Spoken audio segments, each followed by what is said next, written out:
Welcome back, folks. Jorge Prospector of the Prospect Chase Box back at you together with Ron for Coffee and Rip episode 53 or 4. I think it's 54. I think I've missed 54. I think we did it is 53 54. already last week, but The yeah, headline of the live.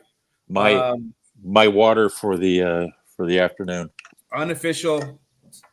Cover the logo, Ron. Unofficial. Well, I do have an official sponsor of this live, and it's the Chosen One mug by the one and only Mr. Davis, who bought this for me and sent it from Cozumel, Mexico, uh, in one of his many adventure trips.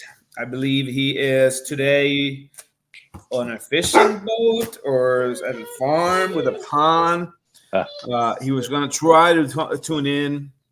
I imagine with what is very shaky Wi-Fi. You never know these days. You never know. Well, Text him. we could be brought to you by Plumber's Putty. That's for later. We got some interesting topics. Since I'm here, let me also plug this on Tops After Dark because we got to give love to those folks too. The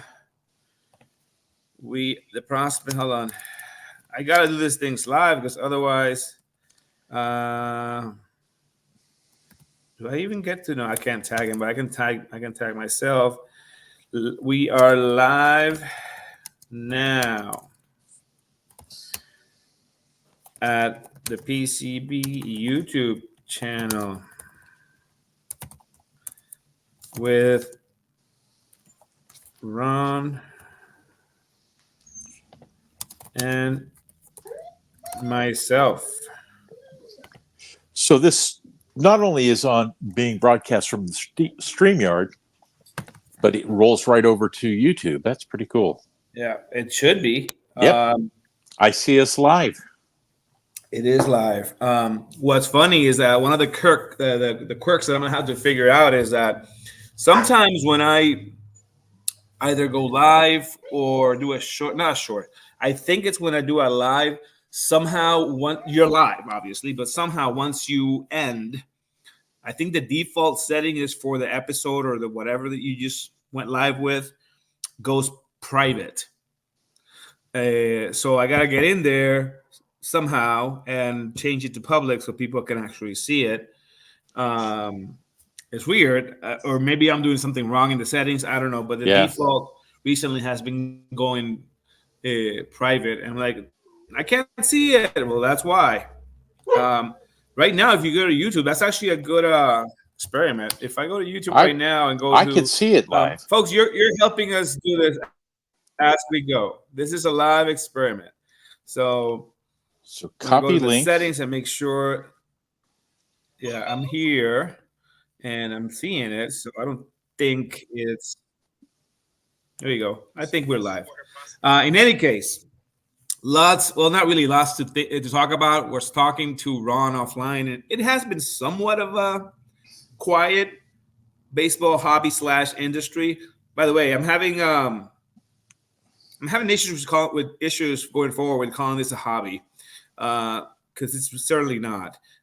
So if I do say hobby, please correct me and slap my face and tell me industry or monopoly, whichever you prefer.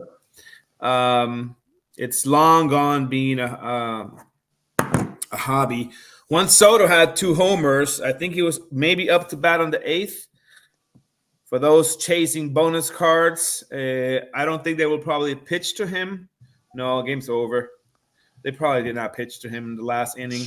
Yeah. Well, yeah. Would you have pitched to him? I don't know. We're stuck with a bunch of these 2 homer games. It's so tough to get 3, except for Max Muncy, which has been shipped. Yeah, Max Muncy is not the bonus card that I was hoping for from that set. No, especially when you get 2. I'm gonna have some fun with it. See if I can sell it. See if I can get $4 out of it. Yeah, but quiet week otherwise. Not quiet for the Prospect Chase box though, and the Prospect Chase box community. First topic, um, unless you have something first that you want to bring No, up. let's roll into the Wemby Auto. Well, okay, I was going to be topic number 2, but we can talk about that. Yeah, I'm excited about it. your boy Jorge Prospector pulled a Wemby redemption base. I think it's base auto out of those Bowman Chrome University products, hobby, which I was in a hurry to open for a while because those redemptions were becoming due very soon. Uh, that's not the case anymore, obviously. But by then, I had already included it in last month's or this month's, if you will, actually PCB monthly box. I had some loose packs from boxes that were not. I mean, every box was fulfilled, but I never sell more than that number. That box I think comes with 24 packs. I think, yeah. And so I had probably 3 or 4 packs. And man, one of those packs that by the way that I've offered, I've told people, hey, if you want, I think offline or on lives or on, do you guys want some of these products? I've done it before. I've offered it, those loose packs, and I think no one this time said me. So I said, you know what? I got bored one day, and I said, you know what? I need content. I need shorts content for YouTube, and I laid out. I think it was 5 packs. I had 5 packs left. And I was like, I'm going to open a pack of this and of like Japan and what other loose packs that I have from that last series. I'm going to open up 1 or 2 packs in every short for a week, right? 5 days. The first freaking pack, I think it was a Monday or a Tuesday, I recorded it. I hit a Wemby. And I was like, one okay. And done. And I mean, again, lucky that I recorded it so I could post it. I could post it on YouTube. That was cool. Probably was one of the most watched videos. So that was really cool. And to my surprise, Top shipped it already. I claimed it, I redeemed it or whatever, and it shipped. It should be coming. It shouldn't be. It was delivered or attempted delivered to me today by FedEx, but I was at my little boy little league's baseball game. I imagine with shipment like that, they require a signature. Yeah, that's right. Signature. Yeah, they left a note. I missed it by 10 minutes. And the thing is, usually my in-laws are around on weekends and they're here, but they actually came to the game. So I knew. I told my wife, I'm like, this is what's going to happen. There will be delivered while we have the game, and the game is only. Listen, the game is. This is a 6 years old game. This game is over in an hour. It's like it's not. It's t-ball.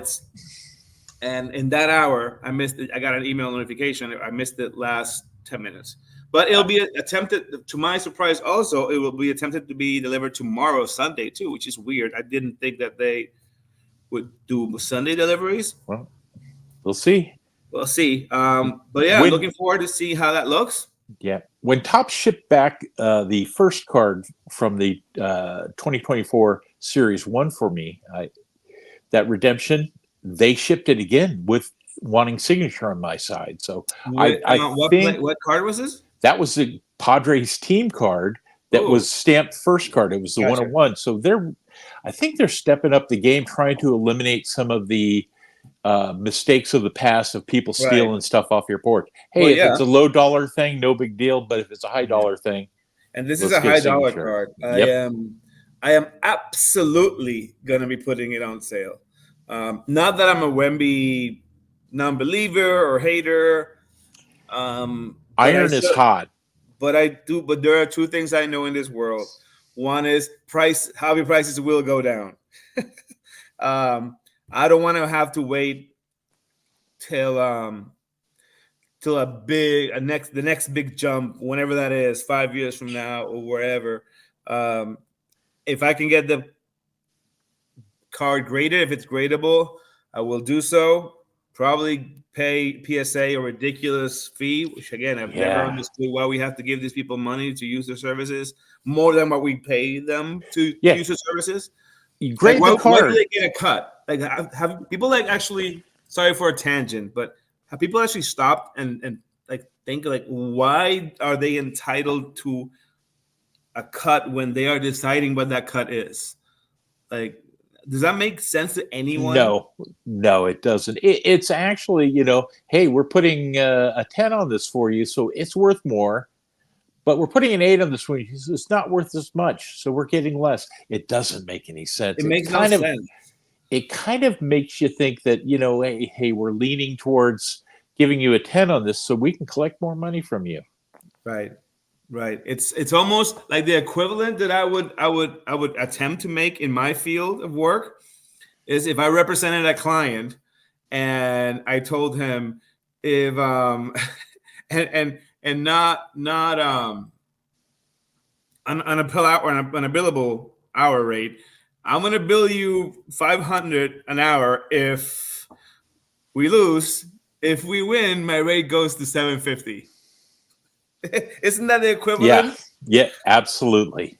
Right? Absolutely. The service is the same, right?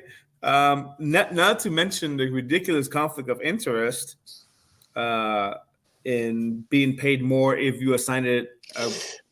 I honestly, I don't get it. I don't get it. Yeah. So you talked about the hobby prices and such, and you look at the fact that, Wemby is this year's darling. A couple of years ago, it was Zion Williams. Everybody had to have a Zion Williams. Before that, it was LaMelo Ball. You have all these different things coming. This year, we're seeing some inflated prices in the Topps Now series. I mentioned to you earlier about, how much this Paul Skeens auto, or not even auto, a relic card with a ball relic, $500. Topps a couple of years ago, that would have been $100 card. So they're eating up that profit, yet people are still making money flipping those. How is this happening? I don't know. I honestly do not know. Can I invite folks? Yeah, I'm trying to make sure that the link that I'm providing people is the actual link, as opposed to actually, you know what? I think it's a better thing if I go to YouTube and from YouTube click on the link that YouTube provides. I imagine there's some type of link. I was trying to hit that. I couldn't find the link there. So here we go. That's what I'm going to do, because this, give me a second. I think for some reason this is not the right link that I am providing, folks. Click. There we go. I think now it is. Now, and pardon us, folks. Now, hey, we're learning as we go here. I'm watching. Learning as we go. I can see it live on my phone here on YouTube, but I don't know how to pull the link off of this thing. Yeah, here we go. I think I am deleting this. Remove. Here is the link. Join us for prizes. Let's see how many people come. Well, there's a live chat. Here we go. I think this is a better link. And I actually pinned it to the top of a group. We'll be back with you in a short second or two, folks. Here we go. It's pinned to the top, I think. Yeah, here we go. We are good. Yeah, so Wemby prices. So again, going back, I'm not a hater.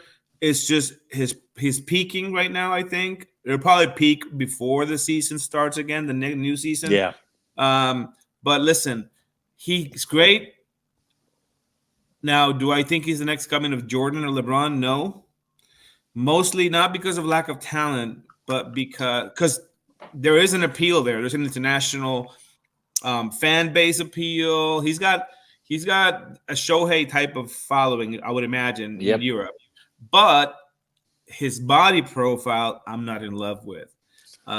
So we've seen guys with that frame not last in the league. Not last. I'm my biggest fear, and the reason why I won't be holding on to that card is that I could easily see him having 4 dominant years, and then a knee blow, or he has an ankle something, and he doesn't come back the same. it makes you wonder how Kareem got through all those years that he did, because you look at somebody like Bill Walton, very similar thing. Not the biggest guy, tall, but Not the not the biggest, biggest, but but they got hurt. Kareem had a different body. Correct me if I'm wrong, because you probably saw him in his prime. Oh yeah, Not to age you, Ron, but he seemed to me to have a bigger kind of frame. he had a bigger frame, but he was not muscular. But what he did more than anybody was work the muscle and stretch and those types of things. Walton went out there, he got annihilated after a couple of years. Right. You've seen the change now in the league to these big body guys.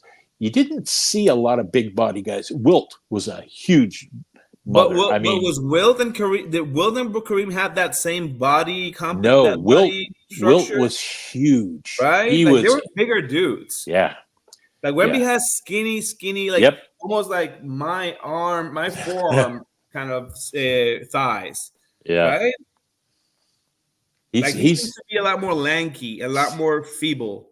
So it'll be fun to watch and see what happens. I'm wishing him it'll be fun to see what happens. I hope, because I do enjoy that type of talent, like the actual handle and the way that he can move and spin and shoot from outside. That's amazing. One of the other things I'm serious that was about his longevity. Well, the thing that's changed in the last 5 to 10 years is the game is not truly as physical as it used to be. That's true. That's in his favor. Yep. That particular aspect of it might help him in his career, because you don't have, these guys slamming bodies like there were. Kudos to Mr. Roger Pierre, who just bought a few main spots. By the way, another plug. We're full of plugs before we get to the main topic. I've got an amazing jumbo pack break, if you will. I guess that's the term we're using. Yeah. Of guaranteed 10 spots, guaranteed jumbo packs, 2 of them. 1 of 23, Series 1, which has the Gunner, rookies, athlete, I believe, and other folks.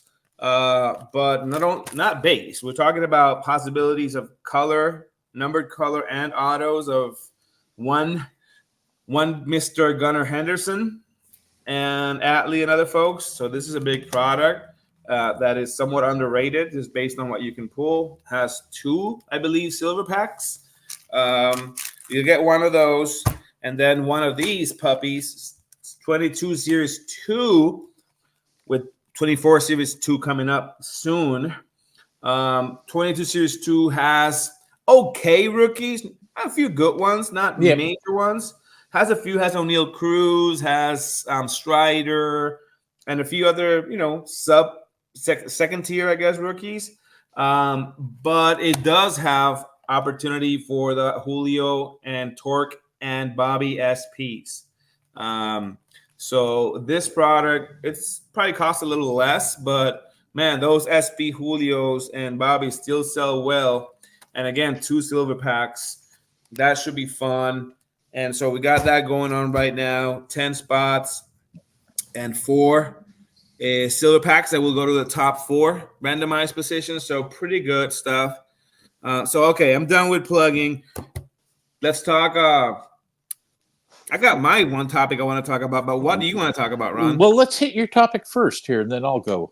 Okay, so as I've told some folks here, as we keep on losing viewers, I want to start my end goal with starting the Prospect Chase Box, the YouTube page, but also the product. It's not to sell breaks. It's not to sell brasses. It's not to sell monthly box, although those are cool, because as people know, we include cool product. We lower the risk for you of not having to get a whole jumbo for yourself or a hot, expensive hobby product all by yourself. We're somewhat fractionalizing the cost of expensive hobby. And yeah, you may skunk. We try to include as many products as possible so that you don't skunk, but sometimes you will. But we always take care of you. And for the most part, we've been lucky that we hit some good cars of good, hot, but also unique products from years past and whatnot. So Yep. we try to make it a fun, a ripping experience. But besides that, it is my end goal to make this a community. I've always been keen on community, and I am making finally strides to both amplify the message, grow the group, but also uh, start creating experiences for the group. One of my goals is to be able to provide outings for our members in select cities, mostly the cities where most of our customers and followers and community members are. We just did our first one. It was only 2 folks because this is just how it turned out for this one. I beg to differ. It's not your first one, but this is the first It is official one. official. It's my second one. Yeah. First one was attended by my good friend Ron Bartley, who's sharing the screen with me as right now. We went to Petco Park. It just so happened, it was very unofficial because I just happened to have a work conference with my work partner, and we were there. And I told Ron, let's go hit up a game. But I want to do that in a more intentional way. Structured. Structured and intentional, and just for that. So Carlos, another solid member of our group, and myself, we just hit up T-Mobile Park on Tuesday. I literally took a day off from work just to travel with Los and a few of his family members to hit up a Bobby Witt versus Julio game. And your boy Jorge Prospector hooked it up with batting practice, so BP access. We got to talk to shake hands with Bobby. That was amazing. And some other players. We just missed Julio because the Mariners did a very, very short BP. But it was serendipitous for us, and we couldn't have planned it better because the moment we actually got to the park and entered the BP access area, Bobby Witt was just gotten to the BP area and was actually talking to fans and doing autos and whatnot. So it was like perfect. Carlos, like little nephew, I think it's his nephew or cousin. He is young 12-year-old baseball player. Actually, he had a time of his life because he's also a shortstop. So he was geeking out. He wasn't the only one geeking out. Yeah. It was kind of cool to see Bobby. And the best thing, if I had to, well, again, the whole shebang is kind of what I want to create for us as a community. It's to make an outing for us and go see, X ball player, Y ball player, hopefully get some BP access or some premium seating. Maybe bring some cards, open up some product for the PCB, something that's community oriented and that it's a community experience. I want this brand to be about community and about positive hobby experiences. A nice stadium rip. What was that? They said you'll have a nice stadium rip in the future. Rip. So that's kind of the plan. So I'm off to the races. Did our first official one, and the next, as you know, I am targeting. Not sure who will be able to make it, but the plan is to try to get one done in Kansas City, early June before the weather there gets ridiculous. There so happens to be a series against the Mariners again, early June, second week of June, I think it is. So that could happen. That could be in the works. Kansas City is home to probably 3 or 4 or 5 of the PCB's customers. For some reason, that's very odd. It happens to be a strong hold for the PCB. But yeah, that's the plan. Those are the goals. The experience itself was amazing. As I said, the one thing I took away from the trip, or the thing that impressed me the most or was most amazing for me, was seeing in person how amazingly humble and smart and present Bobby Witt is, or seems to be. Very fun to interact with. Very humble, very open and available to his fans. Courtesy of Todd, Mr. Todd Davis, who I'm not sure if he's watching this live or not. Courtesy of him, we were able, as the Prospect Chase box, to provide, to offer, to gift Mr. Bobby Witt one of his numbered cards, Topps Now cards, numbered to 25, courtesy of Todd, who has a ridiculously huge Bobby Witt PC and could spare a number to 25 Bobby Witt card. So, Todd, you are the man. You bought us a lot of grace with one Bobby Witt. Maybe most of you know, or maybe they don't. Bobby Witt is an avid collector of himself, but also in general. He was so humble in receiving the gift, and he was really, really appreciative. You could tell.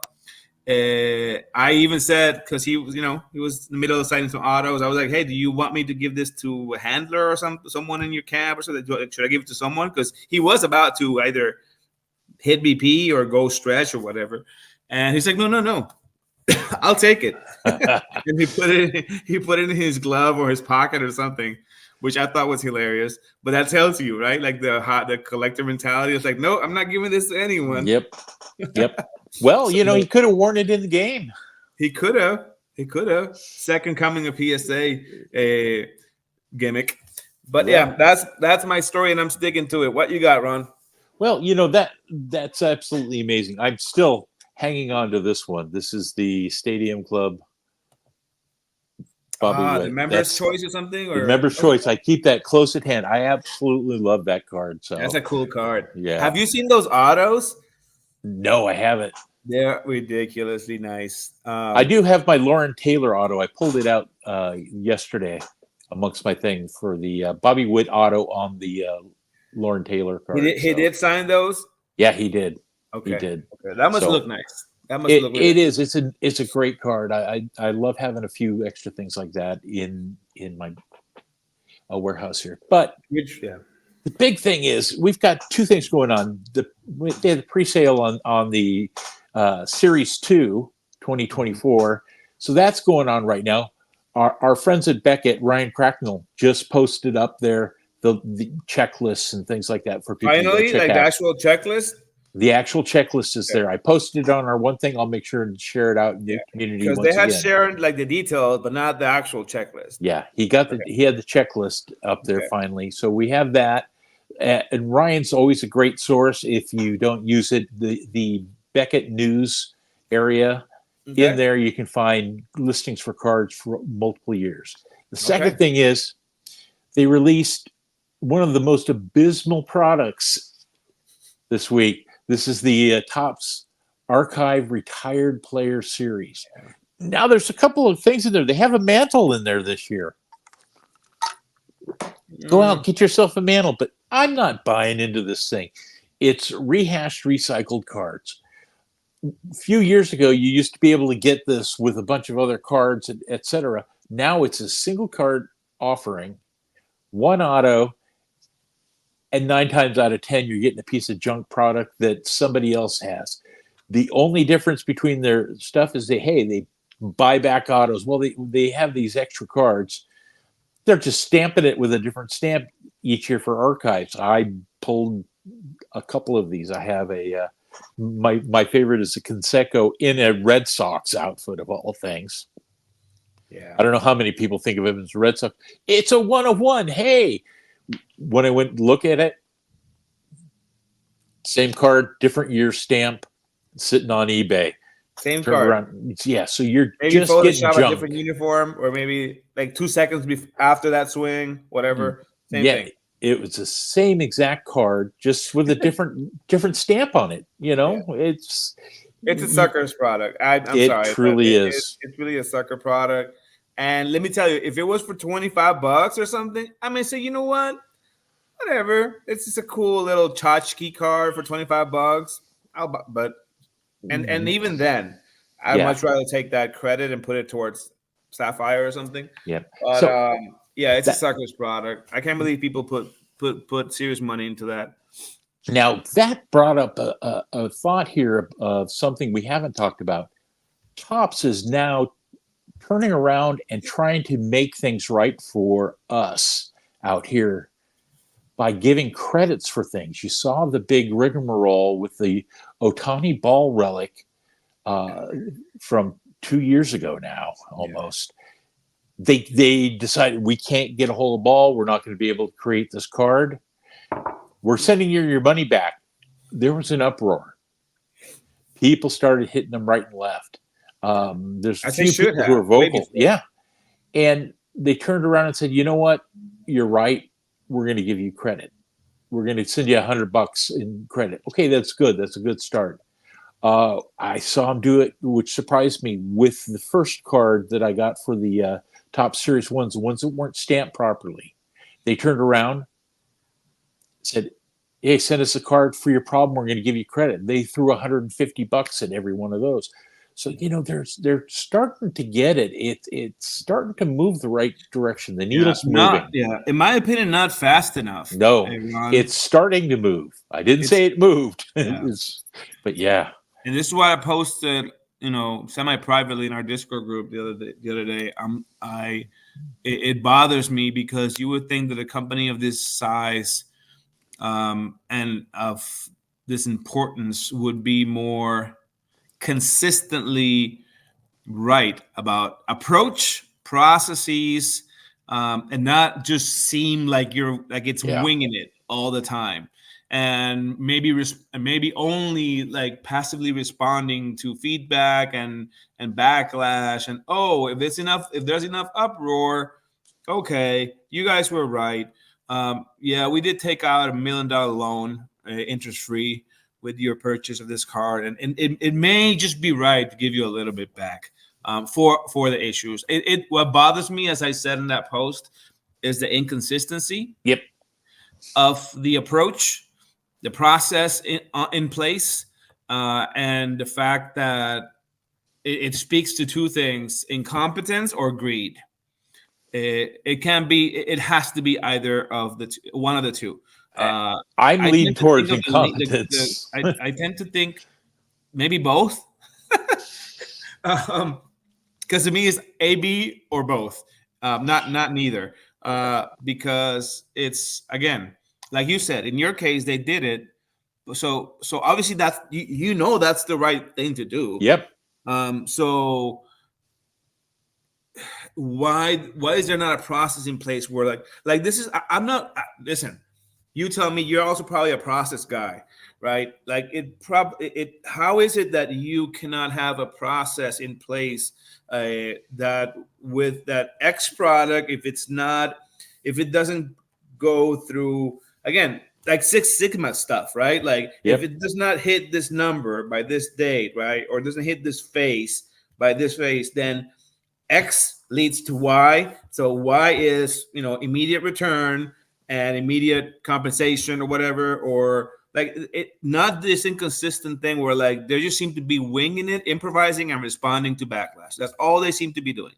Yeah, I still have 2 cards that are out there with now they're reaching the 2-year mark, so I need to reach back to them. I just haven't had the time, but it's messed up. Again, not to. I shouldn't be reaching out to them. They should be letting me know that exactly. Like right now, the status quo, the standard operating procedure is the customer. The customer is the one that has to keep some Excel sheet or some type of file with dates and whatnot, so that they know they can call and request the cancellation or money back, or like it's on the customer. Can you believe that shit? No. I actually went back through my list and looked at things that had been that were still in process. Yeah. And not to mention the fact that it's on the customer, but then I don't play around with this thing too much, but I've heard enough complaints about it. The system that they got online, it's so much so that it takes you to like the most current, and for you to go to the first one or something, it's really it's really hard to like go back and figure out what you ordered like 10 months ago or a year. It's like impossible almost, or it takes you forever. So it's in addition to that, like a slap in the face and then a spit, is that it's not user friendly to go access that information.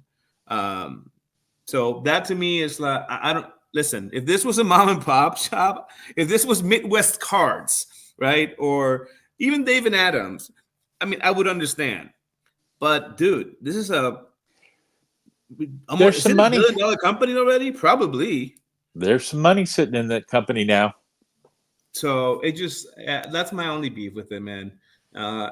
Well, Anyways, we're moving positivity. on. We're moving on and moving Positivity. up. Yes. What else? So you mentioned the money grab with the archives. You mentioned Series 2, another money grab. If you ask me, it's got some players in there. Obviously, the checklist. It's loaded. It's got some really good players. If I haven't seen it, I would imagine it has Yamamoto. I imagine it has Churio. I imagine it has Merrill. the Texas dude. Oh yeah. Langford. And my guy Merrill. You've got the 3 Jacksons in there. I wonder if they put Holiday is in it. I wonder if they put Holiday in there. I did not look for him specifically. Again, I haven't seen the checklist. It would surprise. Listen, it would surprise me if they did not leave Jackson Holiday to carry the update product. Because Jackson Holiday will carry update. Yeah. I'm actually going to check right now. You said Beckett has it? Yep. 24 top Series 2 checklist. Beckett, here we go. Let's see. Okay. No, they don't have it yet, Ron. Oh, I thought he put it up 2 days ago. No.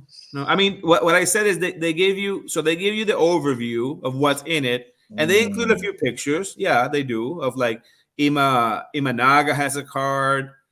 So Imanaga is in it.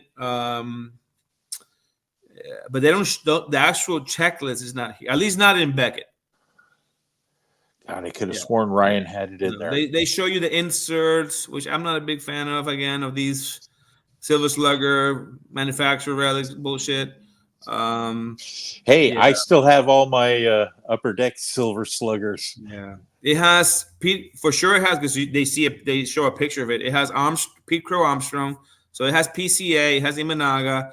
I'm assuming you'll have Langford and Jackson Churio and Yamamoto, unless they left Yamamoto for update too. They could. Who knows? But I would probably. I think Jackson Holiday will be the one that will lead. Update's going to be a fantastic product. I feel, because of the usual print run associated with update. And just Series 2. Series 2 is generally the money grab one to me. It's gonna be okay. It's not okay, but it's not worth the money they asked for a jumbo. I don't think so.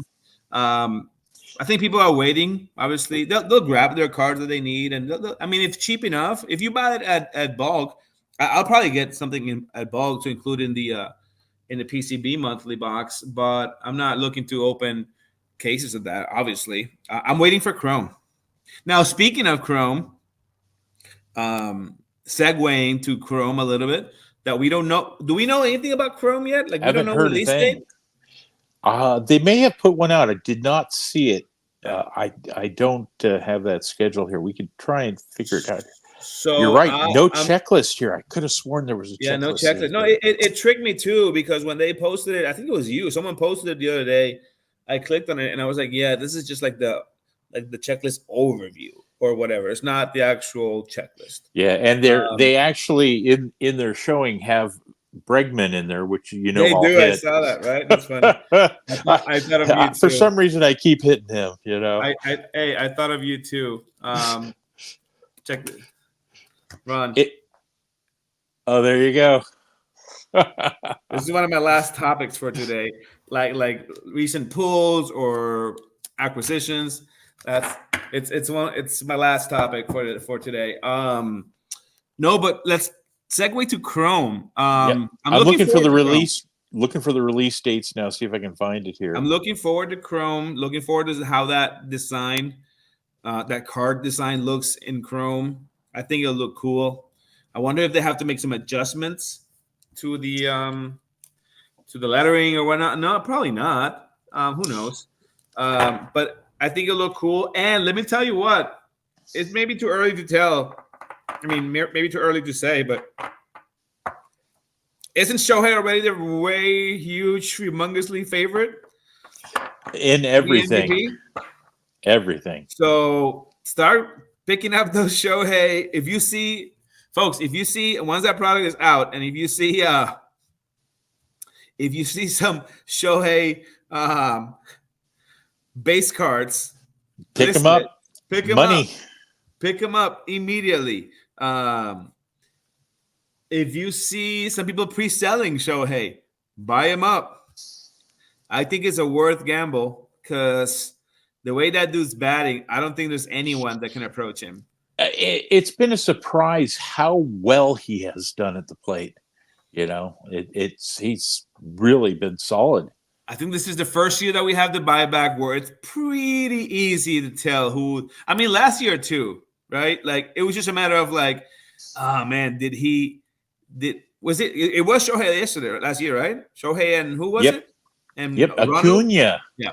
So it was like last year was more like, man, will someone that last month go past them? Well, you were looking at Acuna in mixed eyes as well because Acuna was battling out with like Freddie Freeman, who was having a fantastic year. Right. Trey Turner was actually having a good year as well. But you're right because in the American League, he did not play that last month. No, but he was so far ahead that it was the obvious candidate, right? I mean, who knows, right?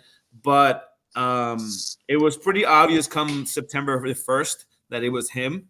And this year, it may be pretty obvious by July 1st. You know, he's got some crazy video game numbers.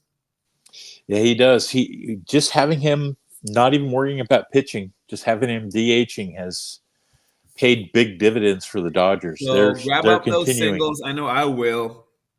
I'm looking forward to Chrome this year. I'm just putting big money, as we said in our few episodes ago. Exclusive products, Sapphire update, maybe if Jackson Holiday is in it. Anything that's exclusive or that has a limited print run. By the way, those Chrome update series Sapphire boxes that I've been opening and including in a mixer break that I'll do today, those are becoming very valuable because I saw an episode, and shout out to my boys Chris and Jeff over at Blabbing About Slabbing YouTube channel.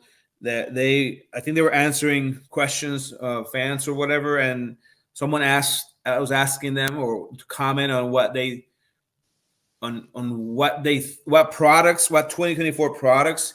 If you're chasing a rookie of a 2024 rookie, like what rookie cards of that particular rookie you should go after, and so they were making the comparison with 22 Chrome update because they're like, hey, listen, if there's a product like that, any Chrome update, any Sapphire regular or update that has like the rookie card of that player and autos, those are on card. And if they're on card, that's the card you're looking for. I mean, there are others, right? There's the black parallel, which just has a. He's just talking about a steady, predictable cards of a rookie class that have long-term value. And based on history, right? So usually it's of a particular rookie. It's the black parallel and flagship. Holds the most value of the flagship ones. That one and the Independence Day as well. Also on paper. I mean, the gold as well has some value. Of course, it's printed more, right? It's printed 2020 whatever a year. Let's just call it 2K. Yeah. It's printed about 2K. But you know, those Mother Day, Father Day, and Black have and Mother's Day and Father's Day are 50. 25. 50. No, they're 50. 50. Camo is 25, and the vintage stock, if they keep doing it, it's 71 or something like that. 73 was this year. But on the black. But as you know, it doesn't surprise you ever, shouldn't, that some numbering, even if it's more, have more value, right? Because there's more consistency. They've been doing black parallels since 2003, I think it is. So blacks have a black of a rookie. They were answering in that podcast, in that video the other day. The black of a rookie, the chrome gold of a rookie has a lot of value. Now that's been somewhat diluted by the fact that now there's somewhat gold shimmer and some bullshit, and then the fact that there's a sapphire. So sapphires usually have a gold version as well, but for the most part, you should be good with the chrome. And then updates, and then sapphire of a rookie. That's a major card. Those are the three sort of go-tos if you're looking to chase a product. So I'm excited about chrome, and looking forward to what they do with sapphire as well. I'm thinking what else I wanted to talk about of new products. Well, we know Bowman is out there. I still haven't opened my freaking first blaster. It should be arriving today. I'm not going to be picking up. By the way, it does seem to be a retail product. Absolutely. Retail's hitting. Yeah, retail is hitting for cheap. I hear that for in the case, which has 40 blasters, most folks that are opening cases are getting 8 to 10 autos per case. That's amazing. Those cases are going for 1,000-ish, maybe a little more. If you're lucky to have a connection, maybe you can get it for 1,000 or a little under. But most people are paying anywhere from 1,100 to 1,200 because that's about roughly $30 a blaster. But yeah, 8 to 10 autos in a case. That's not bad. So I've seen a lot of autos pulled, and there's been a lot of high-end cards pulled from blasters. Yeah. Now, many people always speculate that Topps does this on release day. That the first what's it called? The first batch, if you will, has a bunch of hits, and then that slows down. I don't know if to believe that or not.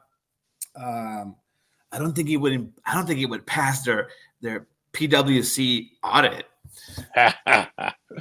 Yes, allegedly.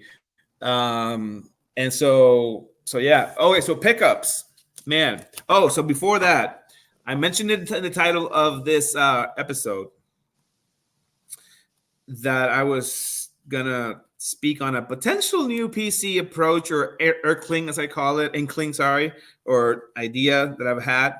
I've always been a fan of SPs, and not those SSPs, not those mirror whatever images, whatever the gold mirror, no, which are cool too, but those have become like ultra rare SSPs, and that's impossible to make a collection around, I think. But it got me thinking, because I've always enjoyed a little SP, and a lot of people collect SP like chromes, like 2015, 2016, 2014, 2012.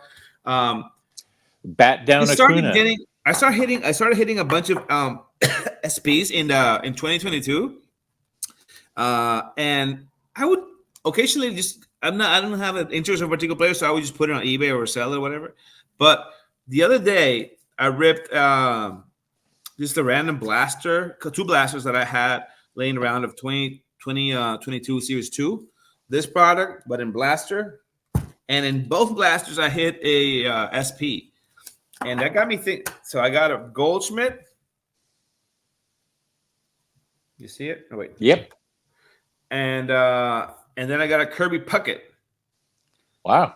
And that got me thinking. I'm like, these cards are cool. Like, I wonder if something I could build a set of, because again, I don't set building is not cool anymore because it's worth nothing. And other than the chase and holding on to the major boxes of like 700 count boxes that no one wants to carry around, I was like, I wonder if a nice approach would just build these SP sets. It gives you something different to chase that way. It gives me something different. They're less printed cards, so they could have a little more value individually or as a set. And also, they're not like, I haven't do a lot of research, but I think out of every year has probably like 20, 25 of them or something like that. Typically.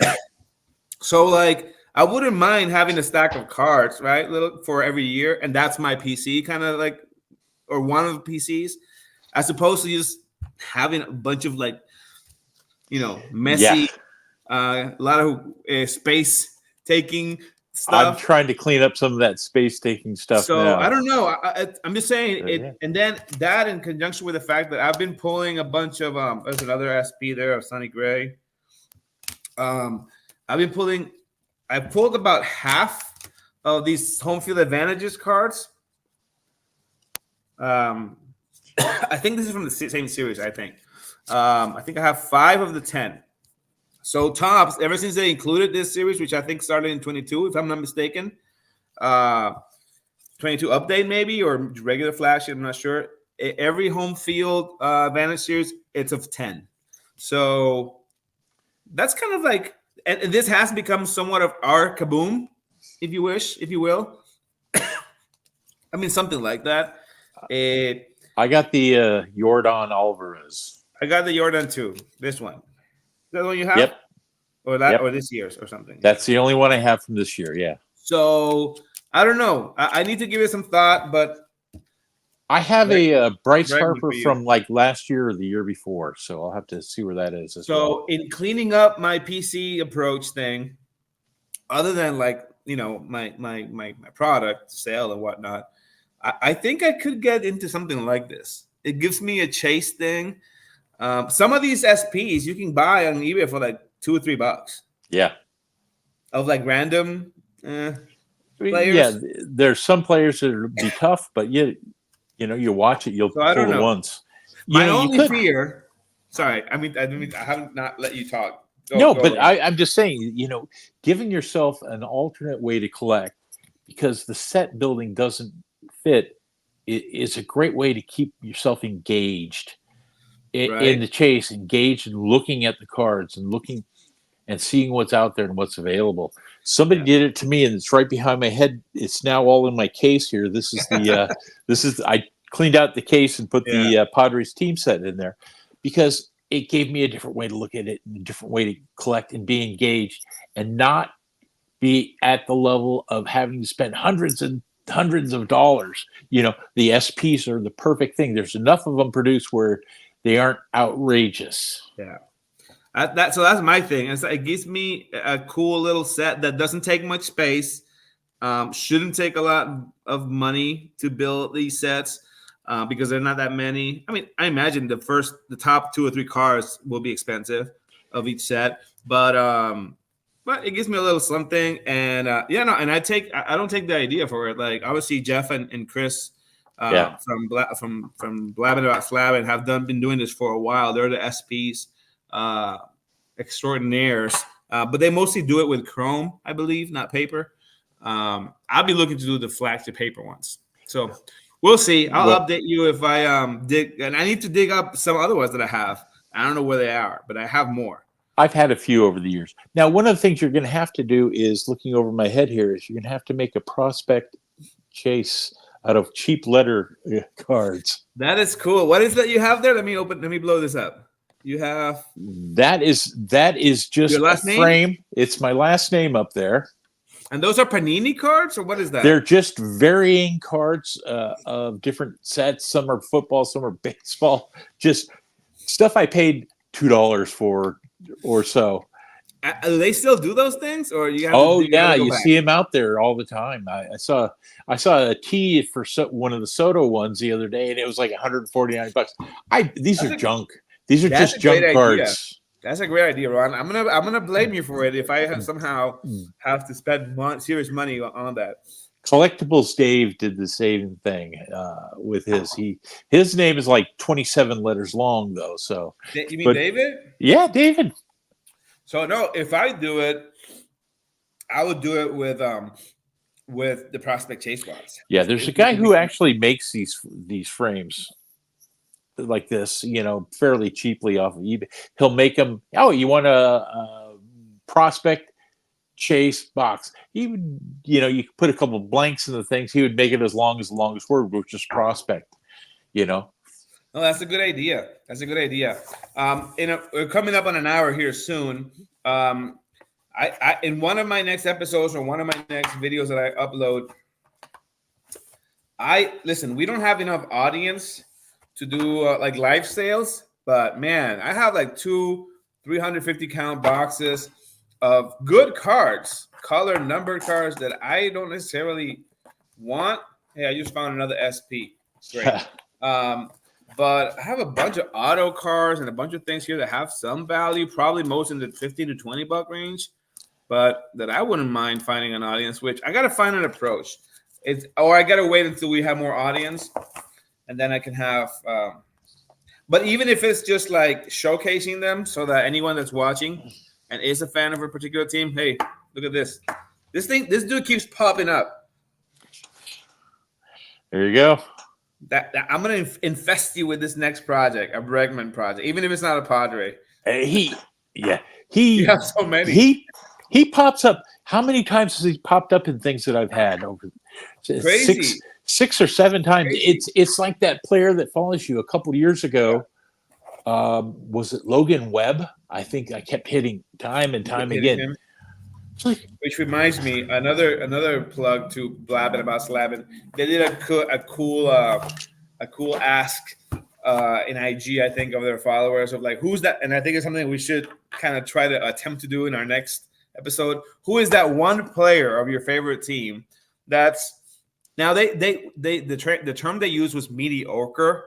I don't want to use mediocre because like I think that's a harsh word, but essentially what they were asking folks in their IG poll was who was that player from whatever era you want of your team that was your dude. That was like your dude, but like they said, who's that mediocre player from your team that was like your dude back in the day or whatnot. And so I and I have ideas. They're unluckily or not unlucky for me, the Mets have many of those players the rest of the years.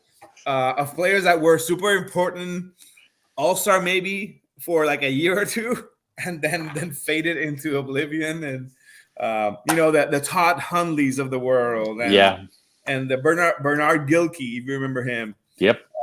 That type of player. Dave Magadan, who was like, he was my dude in the 80s and low 90s, early 90s. Dave Magadan.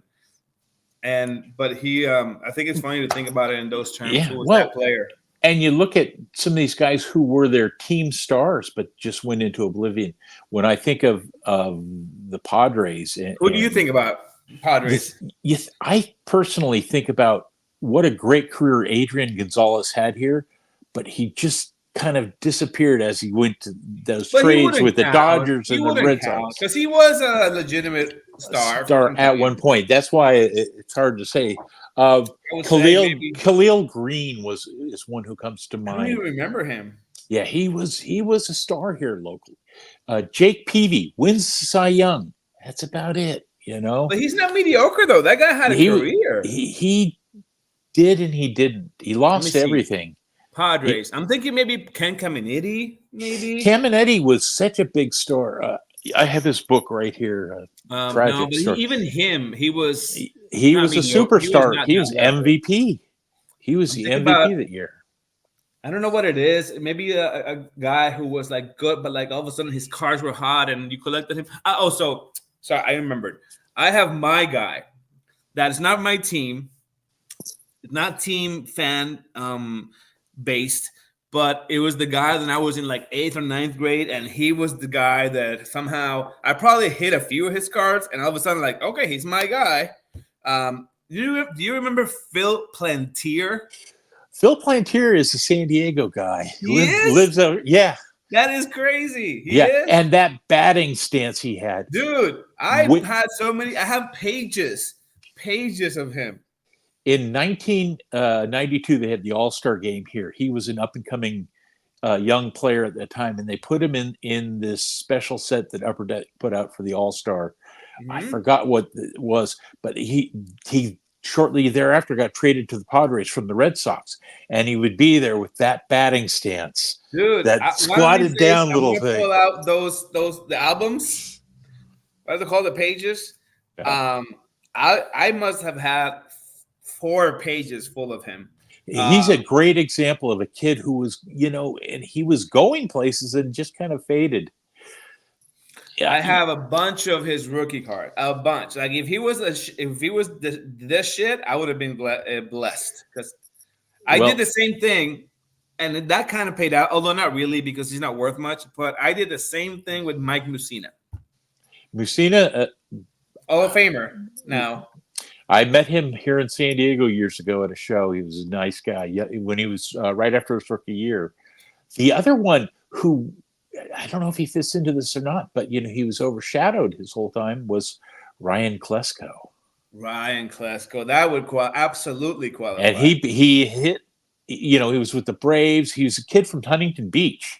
Surfer, surfer dude. The Yankees, Mike Haas or something like that. Oh yeah. That doesn't sound quite right. Haas, Haas. Yes, I remember him. He was the can't miss prospect like Klesko.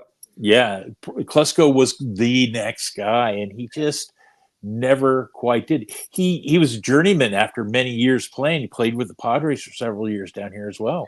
But Klesko, by the way, good thing that you mentioned him. He is the segue to a topic we'll definitely touch on our next episode because he's an investor in it. The perfect game controversy thing with Fanatics. Have you heard about that? Yep. They're battling that out.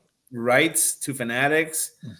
I've got a whole bag of laundry to unload. So I'm going to prep for that in our next episode. Klesko's an investor, I think, in PNG. Yeah. One of my colleagues, work colleagues' son was a perfect game kid. So and I don't have any issues with perfect game. I see the value in what they do. Now, I have a little bit of an issue with how they, like many folks, want to be Hawks, and the Hawks get slaughtered. Yep. And they entered a little bit of the contract with the devil here with Fanatics, and I think they're overextended themselves. And I think now it kind of questions and puts into question and what they stand for. Because you're entering into a very gray area. Yeah, you're changing. When we'll talk about it next time, but you're changing from being focused on the kid to being focused on the dollar. So let's catch up with that now. I love it for a tagline or a thumbnail. Folks, that's all the time we have for today. Hopefully you check this out recorded, if not live. And lots of things to talk about in our next episode. But thank you for tuning in. Hopefully this wasn't a waste of your time. Ron, thank you for making time. Sorry we couldn't do it yesterday. I was solving the world's problems. So, sorry if I talk too much and I didn't let Ron talk. We'll fix that next time. I may go live again at some point to our folks in the PCB with a mixer break that I owe you. So stay tuned. Stay tuned for that either today or tomorrow. And with that. For Ron, here's a prospect chase box and Jorge Prospector out. Thank you. Thank you.